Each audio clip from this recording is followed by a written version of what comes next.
Alhamdulillah wa syukurillah, terima kasihku atas segalanya.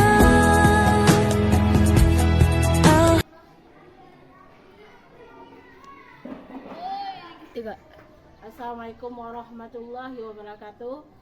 Perkenalkan, nama saya Mirafliwati. Saya bertugas di UPT SDN 27 Pandisike, Kecamatan Sepulukoto, Kabupaten Tanah. Sekarang saya mengikuti PPG berdua di LPTK UIN Muhammad Yunus Batu Sangkan. Pada kesempatan kali ini saya akan menampilkan video pembelajaran dengan tema gaya hidup berkelanjutan dengan topik atasi sampah plastik dengan ekobrik. Mari saksikan video saya ini.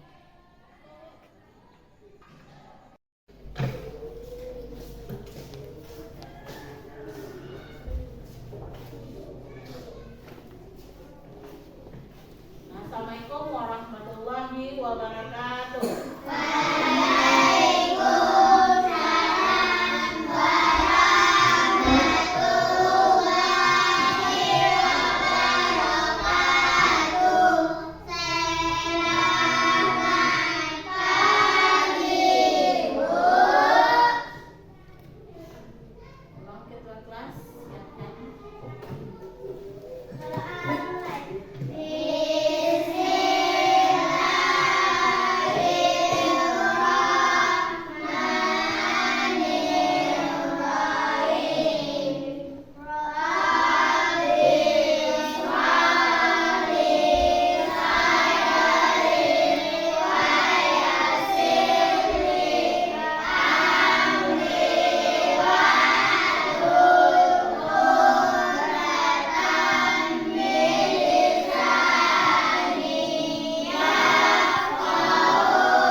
Mejanya sudah rapi, suasana kelas sudah rapi, pikiran pun kita akan rapi juga, kita rapi. Bisa mencerna pelajaran dengan baik.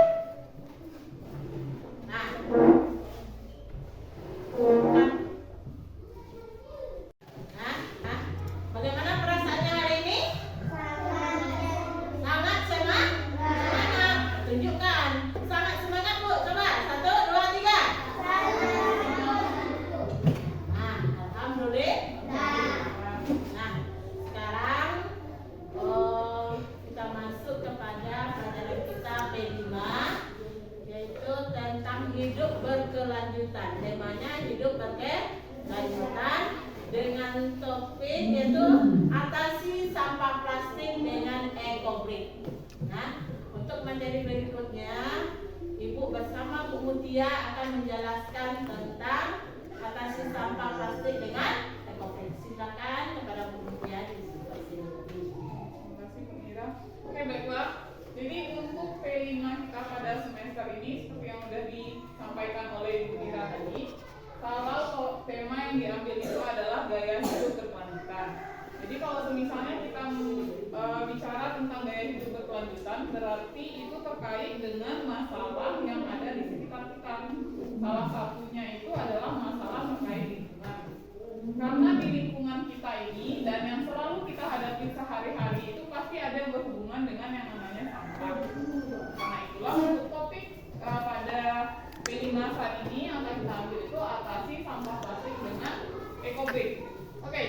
ingat lagi sehari-hari.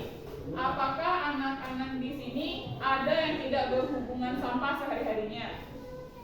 Ataukah kita sehari-hari ada yang berhubungan dengan sampah? Sampah makanan, sampah jajanan, sampah plastik, pasti kita berhubungan sehari-hari kan? Setelah kita jajan, ada bungkusnya, itu merupakan sampah. Nah, kalau seandainya kita semua menyimpan sampah-sampah tersebut, apalagi yang berhubungan dengan plastik, sampah tersebut nantinya akan menjadi masalah. Untuk itulah kita harus mengatasi masalah sampah tersebut, terlebih untuk sampah plastik. Nah, untuk mengatasi sampah plastik ini sebenarnya ada banyak caranya. Salah satunya yang akan kita ambil itu adalah dengan yang namanya eco break. Oke, jadi selanjutnya itu untuk pengatasan masalah kita di sekolah yang berhubungan dengan P5, itu kita atasi masalah sampah plastik dengan menggunakan eco break. Oke, selanjutnya karena kita sudah juga paham dengan sampah-sampah ini sebenarnya kita sudah mengetahui ada banyak sampah, jadi sampah di dalam kehidupan kita sehari-hari. Cuma ada nantinya jenis sampah yang mungkin kita belum tahu namanya. Pertama kita lihat dulu terlebih dahulu, sampah adalah sisa buangan dari suatu produk atau barang yang sudah tidak digunakan lagi, tetapi masih dapat didaur ulang menjadi barang yang bernilai. Jadi walaupun namanya sampah, itu tidak melulu tidak ada gunanya. Tapi terkadang baik itu sampahnya dari sisa makanan, sampah plastik, sampah kertas itu masih dapat digunakan. Bagaimana caranya? Didaur ulang, digunakan untuk hal yang lainnya. Itulah pengertian sampah ya. Nah, untuk jenis sampah itu ada dua. Yang pertama adalah sampah organik, yang kedua adalah sampah anorganik. Mungkin sebelumnya kita juga sudah mempelajarinya, sudah pernah tahu juga apa itu sampah organik dan apa itu juga sampah anorganik. Nah, kalau sampah organik adalah sampah yang berasal dari sisa makhluk hidup, yang mana dia mudah terurai secara alami tanpa proses campur tangan manusia untuk dapat terurai. Jadi konsepnya kalau sampah organik ini adalah sisa makhluk hidup. Yang paling sering kita temui untuk sampah organik ini adalah sampah sisa-sisa makanan kita, baik itu misalnya seperti nasi bentuknya, ataupun misalnya kita makan ayam bersisa. Nah, itu merupakan contohnya dari sampah yang organik. Contoh lainnya mungkin yang tidak berhubungan dengan sampah dengan sisa makanan adalah daun-daun kering. Misalnya di rumah kita banyak pohon, terus daunnya berguguran, itu termasuk ke dalam yang namanya sampah organik. Nah, sampah organik ini dia itu mudah terurai. Terurainya oleh apa? Biasanya terurai langsung oleh alamnya melalui bakteri-bakteri yang ada di pasar. Itu dia kalau yang sampah organik. Nah, selanjutnya ada sampah anorganik. Kalau sampah anorganik ini adalah sampah yang sudah tidak dipakai lagi dan sulit terurai. Jadi semisalnya kita meletakkan sampah organik di tanah saja, itu dia mudah hilang. Kalau sampah anorganik ini dia tidak bisa terurai dalam waktu yang singkat. Jadi membutuhkan waktu yang sangat lama untuk menguraikan sampah anorganik ini. Apa saja itu contohnya sampah anorganik? Contohnya plastik, baik itu plastik makanan, botol minuman, dan misalnya sendok plastik dan lain-lain, itu merupakan contoh dari sampah anorganik.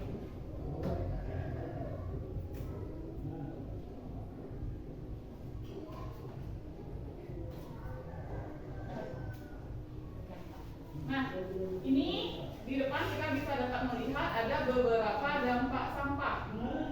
Yang pertama, sampah plastik itu sulit terurai, sudah kita ketahui tadi. Yang kedua, plastik mengancam kelestarian satwa laut. Jadi kalau sampah dibuang ke laut, itu dapat mengancam satwa laut atau hewan-hewan yang ada di laut. Yang ketiga, sampah plastik mencemari tanah. Mungkin ini yang paling dekat dengan kita karena tidak ada laut di sekitar kita. Ketika kita membuang saja sampah plastik di tanah, itu akan mencemari atau menjadi polusi tanah. Keempat, sampah plastik merusak ekosistem tanah. Kelima, plastik merusak rantai makanan. Selanjutnya juga menimbulkan masalah kesehatan bagi manusia. Dan yang terakhir adalah menyebabkan polusi udara. beberapa cara untuk mengurangi sampah plastik. Di sini ada 11. Yang pertama adalah berhenti memakai alat makan sekali pakai. Yang kedua, bergaya dengan tas belanja pribadi. Jadi kalau misalnya mau ke pasar, mau belanja ini itu, kan biasanya dikasih kantong kresek. Nah, sebaiknya itu diganti saja dengan kantong yang kita bawa di rumah. Oke. Nah, seperti yang sudah Ibu katakan sebelumnya, cara mengatasi masalah plastik itu banyak sekali caranya. Cuman yang akan kita adopsi atau yang kita lakukan di sekolah kita adalah ya dengan menggunakan EcoBrick. Mungkin EcoBrick sedikit asing, makanya kita bahas sedikit. EcoBrick adalah sebuah konsep pengelolaan sampah plastik yang mengubah plastik bekas menjadi bahan bangunan yang berguna. EcoBrick dibuat dengan cara memasukkan sampah plastik yang tidak bisa terurai ke dalam botol plastik bekas secara rapat sehingga menghasilkan brick atau batu bata plastik. Proses ini membantu mengurangi sampah plastik yang mencemari lingkungan sekaligus memberikan alternatif material yang dapat digunakan dalam konstruksi seperti pembangunan dinding dan struktur lainnya. Oke, kalau gitu Ibu kembalikan kepada Bu Mira. Terima kasih kepada Bu Kudia. Sekarang kita akan bagaimana cara membuat EcoBrick itu. Yang pertama apa yang kita butuhkan untuk EcoBrick? Botol. Botol apa? Botol plastik. Kemudian botol plastik itu kita bersihkan dan keringkan. Kemudian yang kedua, bersihkan sampah plastik. Berarti kita cari dulu sampah-sampah plastik, kemudian kita bersihkan. Nah, yang ketiga apa? Nah, padatkan sampah plastik tersebut, baru kita padatkan pakai apa? Pakai apa biasanya? Pakai kayu, pakai besi, bisa juga. Nah, supaya plastik apa botol tadi penuh dengan sampah tadi.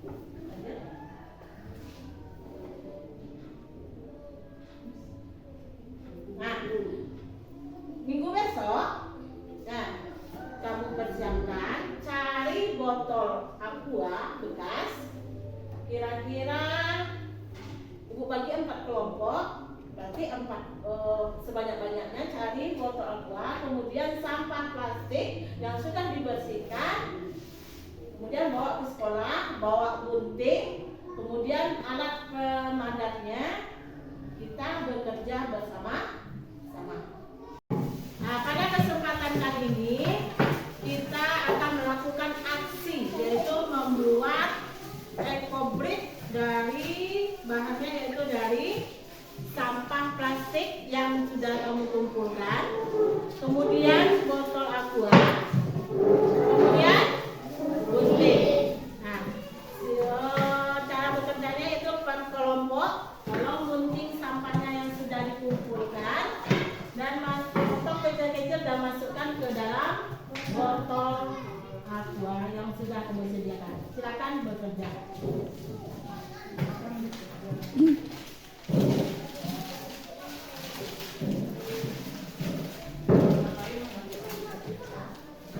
Si Mutia gunting sambil tolong masukkan.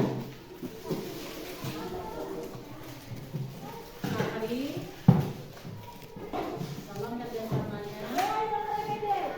Nanti dari posisi dari sampah ini dimasukkan ke dalam botol, kemudian kita susun botol itu menjadi sebuah karya.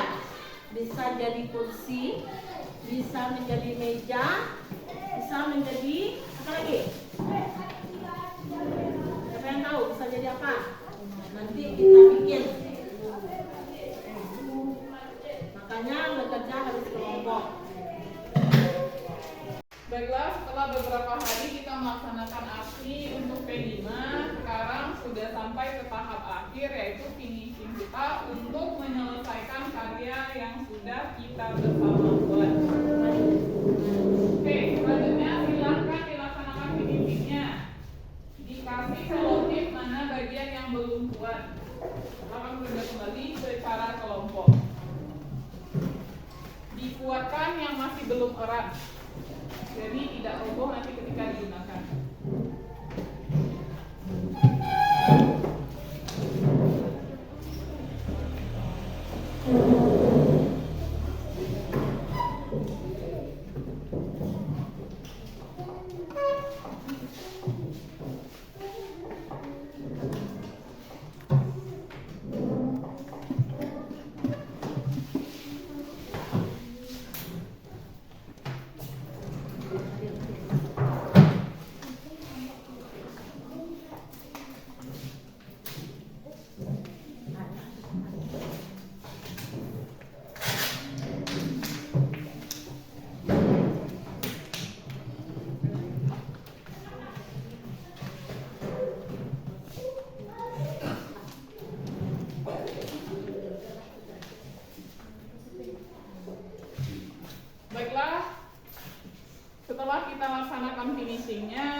sudah mendapatkan karya akhir dari P5 kita pada periode ini, yaitu dapat kita gunakan untuk menjadi kursi yang akan nantinya diletakkan di pojok baca. Jadi dari sampah plastik yang tidak berguna tadi dapat kita olah kembali menjadi karya yang dapat diberdayakan lagi, dapat digunakan kembali.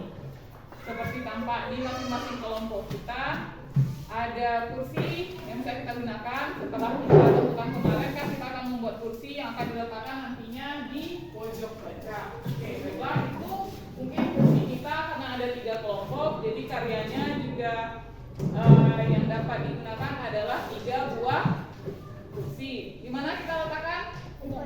Di pojok baca.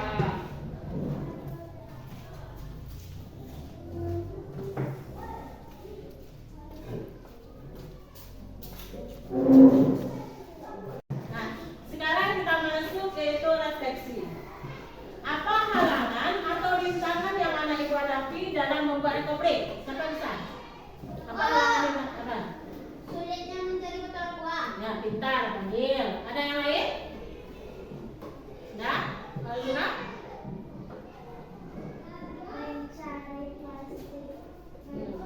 Halangannya adalah mencari plastik, tetapi harus membersihkan. Nah, halangannya yang kedua mencari sampah plastik dan membersihkannya. Yang kedua, hal baru apa yang anak ibu dapatkan dari kegiatan kelima kita ini? Coba. Bisa membuat meja, Bisa berbeda, bersih, dan lain-lain. Pintar, hanya lanjut. Bagaimana perasaan anak ibu dalam membuat ekobrik ini?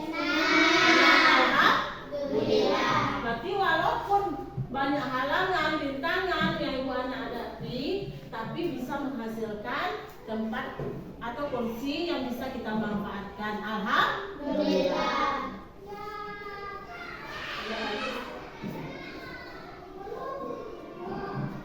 Oke, baiklah, tadi sudah melakukan refleksi dari proyek yang sudah kita lakukan pada periode ini, yaitu membuat ekobrik. Nah, selanjutnya tentu saja ada tindak lanjut yang harus kita laksanakan setelah pembelajaran yang kita laksanakan ini. Apa itu tindak lanjut yang bisa kita laksanakan sendiri? Itu adalah kita sudah belajar cara mengatasi permasalahan sampah plastik di lingkungan kita. Jadi seandainya di rumah nanti ada sampah plastik seperti sampah jajanan atau sampah dari sabun cair dan sebagainya, itu tidak melulu harus dibuang atau dibakar karena hasilnya akan adanya polusi tanah ataupun polusi udara. Jadi setelah pembelajaran ini kita tahu kalau misalnya ada sampah plastik bisa kita kumpulkan terlebih dahulu dan didaur ulang untuk dijadikan bahan-bahan lain yang dapat digunakan kita gunakan lagi, seperti tadi kata-katanya dapat digunakan membuat kursi, meja, dan yang lain-lain yang dapat berguna untuk kita gunakan di rumah daripada sampah plastiknya dibuang saja.